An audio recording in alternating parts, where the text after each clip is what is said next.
Hello guys, in today's video I'm going to show you how you can export single frame in CapCut PC.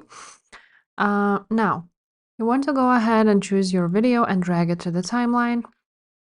Now, you want to go ahead and do your edits. So for example, let's add some effects to this video.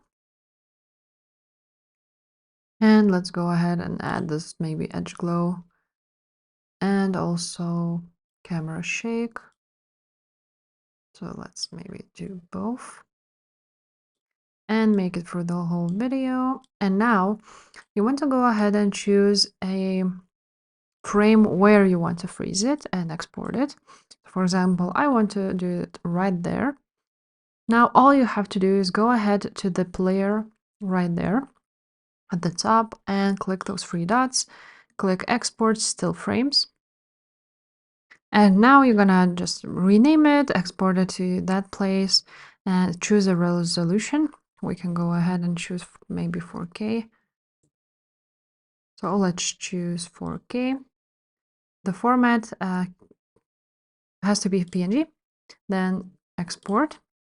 And now when we open up our folder where our frame will be, here is the PNG, which we have exported. If this video was helpful, please leave a like, subscribe to this channel, and I will see you next time. Bye!